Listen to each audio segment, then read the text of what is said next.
Jim Calhoun said Saturday night after losing to Michigan State that he needs to reevaluate his future. He's going to be 67 years old, so have we seen the last of the coach at Connecticut. Hey, how are you, folks? Jason Horowitz. Glad to be with you here on Destination Detroit, presented by Denny's, brought to you by the all-new Denny's Grand Slam, which everything you love about the Grand Slam now in a sandwich. Let's bring in our CBSSports.com columnist, Gary Parrish. And Gary, Jim Calhoun, he's taken a lot of heat the last 2-3 weeks. Do you think we've seen the end of Coach Calhoun at UConn? No, I don't think so. I mean, look, he's going through a lot. He's obviously at an age where people start to retire.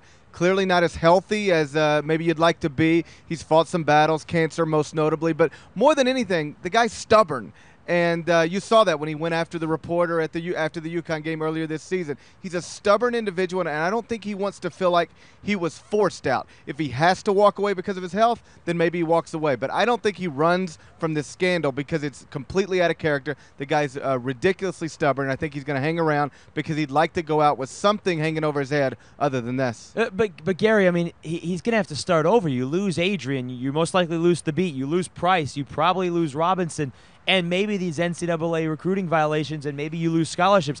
Does he really at this point want to start over? Well, you know, starting over at UConn is not like starting over at a lot of places. Starting over there is get a new recruiting class in, maybe back it with one other good one, and you're good to go. So, yeah, they're going to take a dip, no question. They won't be a preseason top 5 team. I doubt we'll see them at the Final Four next year. But, again, when you're at a place like UConn, Michigan State, North Carolina, UCLA, starting over means really a 1 or 2 year thing at most. All right, well, his reaction to Michigan State in the crowd was obviously congratulations to Tom Izzo and all of that. But the reaction to Ford Field as a whole and the record for the Final Four, obviously the environment and the atmosphere was great because you had so many Michigan State fans and it was electric for the first game. But the floor, the venue, it hasn't all been positive here. Yeah, people don't like it. And, you know, more than anything, I think people don't like different. It's sort of like when you hear about website redesigns. I mean, whatever it is, people don't like it because it's not what they're used to seeing. I'm fine with it. I don't mind being my eyes are about court level. I can see everything perfectly. So it's okay with me. But the bench is in a different place. The coach is in a different place.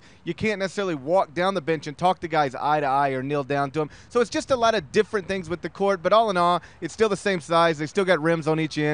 They'll play basketball. It'll be fine. Yeah, and Wayne Ellington said that as well. He said, you know, as a basketball player, it's just a court. It's the same thing. Ty Lawson's like, yeah, it's like the same thing I had when I was playing with my Fisher-Price court when I was 5 years old. But Roy Williams made that point that you had earlier about the fact that he hates the fact that he can't talk to his players. Mm-hmm. He is standing 3 feet above his players, and he hates that fact. Yeah, and that's a problem because, you know, coaches get into a routine. Some guys squat the whole game. Some guys sit more than others. Most guys pace up and down. In this scenario, you can't pace, go sit down for a minute, get back up, walk down, kneel next to a guy. So I think it's just out of the ordinary. If everybody operated like this for 30 games, 35 games a year, no big deal. But you're so used to doing things one way, and then you get to the pinnacle, and it's not like that anymore. I think that's the biggest concern. All right, well, what they may not like on Monday is the fact that the ground's going to be covered with snow, but that's for another topic and another day. News and notes with Gary on Monday. We'll talk about guys and whether they're going to leave early for the NBA draft, and we'll talk about that on Monday. So there you go. Destination Detroit presented by Denny's. Bring a friend to Denny's on April 8th from 6 a.m.